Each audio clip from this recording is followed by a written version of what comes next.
Queridos irmãos, eu vou iniciar esse episódio com uma exortação que nos foi feita por Moroni no final do livro de Mórmon. Eis que desejo exortar-vos quando lerdes estas coisas, caso Deus julgue prudente que as leiais. A vos lembrardes de quão misericordioso tem sido o Senhor para com os filhos dos homens, desde a criação de Adão até a hora em que receberdes estas coisas, e a meditardes sobre isto em vosso coração. Nem todos os que oram sobre o livro de Mórmon recebem uma resposta imediata. Alguns, após orar para saber de sua veracidade, eles afirmam não ter recebido uma resposta. Com isso, eles concluem que o livro não é verdadeiro e que não há procedência na promessa de Moroni. No entanto, nós sabemos que o Senhor sempre cumpre suas promessas. Sendo assim, a conclusão lógica é que aquele que orou, mas não recebeu uma resposta, provavelmente não seguiu os passos necessários, que é pedir com um coração sincero, com real intenção e fé em Cristo. O capítulo que nós lemos é uma preparação para quem busca saber a verdade. Ele nos convida a refletir sobre como Deus tem sido misericordioso para conosco, desde os primórdios da humanidade. Quando nós reconhecemos essa misericórdia, nossos corações se enchem de esperança e passamos a confiar que o Senhor será misericordioso conosco, nos trazendo o testemunho que buscamos. Neste exato momento em que você me assiste, milhões de pessoas estão lendo o livro de Mórmon, algumas delas pela primeira vez, outras já fazem como parte de uma rotina de sua vida. No entanto, a plenitude dos frutos deste livro sagrado só pode ser colhida através de leitura e meditação. E quando receberdes estas coisas, eu vos exorto a perguntardes a Deus, o Pai Eterno, em nome de Cristo, se estas coisas não são verdadeiras. E se perguntardes com um coração sincero e com real intenção, tendo fé em Cristo, Ele vos manifestará a verdade delas pelo poder do Espírito Santo. A promessa de Moroni é clara e direta. Quem busca sinceramente saber se o livro de Mórmon é verdadeiro, receberá uma manifestação espiritual. Mas essa promessa é direcionada a quem se aproxima de Deus com um coração sincero, com real intenção e fé em Cristo. Essa manifestação, queridos, não é um espetáculo para convencer quem duvida. Ela é um testemunho divino.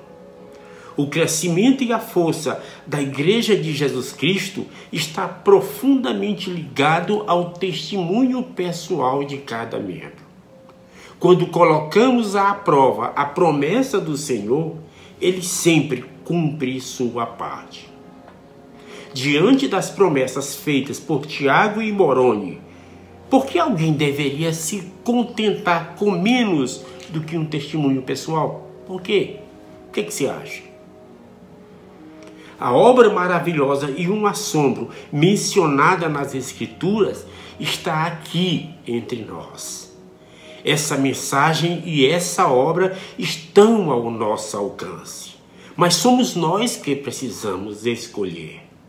Aceitá-las ou rejeitá-las é uma decisão que cada um deve tomar. No entanto, se lembre, poucas escolhas na vida são tão importantes. A decisão que tomamos hoje terá consequências que nos acompanharão tanto nesta vida quanto na eternidade.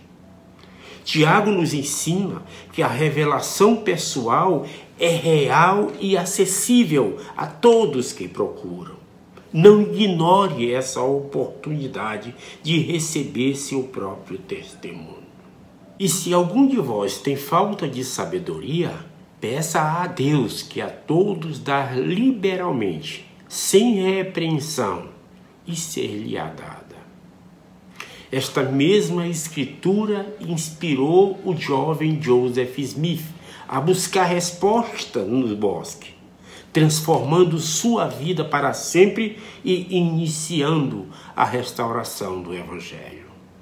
Da mesma forma, cada um de nós pode experimentar uma transformação pessoal e profunda ao aplicar a promessa de Moroni ao livro de Mórmon. Não importa a qual bosque você pretende recorrer em sua busca de sabedoria, você aprenderá que o Senhor dá liberalmente e que pelo poder do Espírito Santo saberá a verdade de todas as coisas. E pelo poder do Espírito Santo podeis saber que Ele é.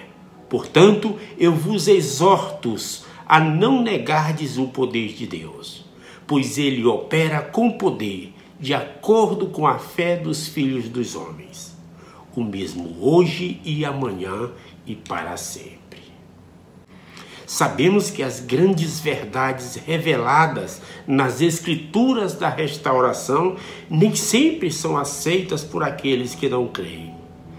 Estas pessoas dificilmente acreditariam nas palavras do Senhor, mesmo que tivessem em suas próprias mãos as placas de ouro. O Senhor, ao se referir a essas placas, certa vez consolou Joseph Smith com estas palavras: se não quiserem acreditar em minhas palavras, não crerão, ainda que te fosse possível mostrar-lhe todas essas coisas. Muitas pessoas, mesmo sendo consideradas instruídas, rejeitam o livro de Mórmon porque escolhem deliberadamente não acreditar. Essa atitude reflete um padrão comum entre aqueles que, apesar de conhecerem o livro de Mórmon, não se permitem levá-lo a sério. Mesmo quando decidem ler, fazem isso com uma visão limitada, descartando a possibilidade de milagres. Essa forma de pensar os impede de considerar a origem divina do livro. Existe um ditado popular que diz: algumas pessoas têm tanto medo de serem enganadas que não conseguem ser convencidas. Essa convicção as mantém presas às suas ideias preconcebidas. Já outros rejeitam o livro de Mórmon sob a alegação de que não tiveram acesso às placas de ouro. No entanto, a promessa de Moroni nos convida a focar no que realmente importa. Ler e orar com sinceridade sobre o conteúdo do livro. A verdadeira compreensão, queridos, ela só vem quando estamos dispostos a buscar com fé sincera e humildade. E também a outro profetizar a respeito de todas as coisas. Curiosamente, o dom de profecia é um dos dons mais incompreendidos do Espírito. Muitas vezes os membros da igreja estão tão concentrados em o profeta que esquecem que o dom de profecia não se restringe a nenhum ofício específico do sacerdócio.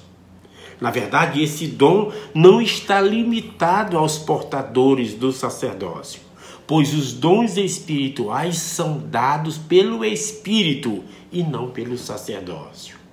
Isso significa que tanto homens quanto mulheres podem ser cheios do espírito de profecia.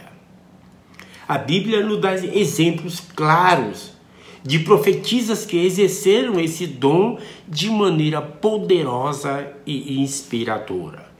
Por exemplo, Miriam, Débora, Uda e Ana. Essas mulheres mostram que o Espírito opera em todos os filhos de Deus, independentemente de seu gênero ou posição. Devemos lembrar que o testemunho de Jesus é o espírito de profecia. Assim, se temos o direito a um testemunho de Jesus, também temos direito ao espírito de profecia. Moisés desejava que todos recebessem esse dom. Ele disse: quem dera que todo o povo do Senhor fosse profeta, e que o Senhor pusesse o seu espírito sobre ele. O dom de profecia não é um princípio salvador, é um dom. Ele serve para confortar nossos corações e nos dar o testemunho da mente e da vontade de Deus sobre o que está por vir. O elder Heber J. Grant afirmou: posso profetizar desde agora até a vinda do Filho do Homem. E se eu deixar de guardar os mandamentos, não serei salvo no reino de Deus. Em continuidade à designação da semana, Moroni nos exorta: sim, vinde a Cristo, sede aperfeiçoados nele e negai-vos a toda a iniquidade. E se vos negardes a toda a iniquidade e amardes a Deus com todo o vosso poder, mente e força, então sua graça vos será suficiente. E por sua graça podeis ser perfeitos em Cristo. E se pela graça de Deus fordes perfeito em Cristo, não podereis de modo algum negar o poder de Deus. Unir-se a Cristo é como formar uma parceria espiritual, comparada a uma conta conjunta, onde nossos passivos são cobertos pelos ativos infinitos de Cristo, garantindo um saldo positivo desde o início, mesmo sendo nós incapazes de alcançá-lo sozinho. O apóstolo Paulo chamou isso de estar em Cristo. Moroni descreveu como ser perfeito em Cristo. Por meio dessa união, nós recebemos os méritos de nosso Salvador e o poder para continuar nossa jornada espiritual rumo à perfeição. Quando unidos, Cristo e eu, nós, nos tornamos uma nova criatura. A velha criatura, o meu eu imperfeito, deixa de existir, dando lugar a uma nova criatura sublime, uma parceria perfeita. Unidos como uma entidade, uma única entidade, Cristo e eu somos perfeitos. A parceria com Cristo é celestial desde o momento em que é formada com fé sincera, arrependimento, batismo e o dom do Espírito Santo. Pois os méritos de Cristo tornam essa união perfeita. A partir desse momento, o reino é nosso, desde que permaneçamos fiéis à parceria, vivendo os convênios do Evangelho e perseverando no caminho do Senhor. Em nome de Jesus Cristo, amém. Fica com Deus, meu irmão.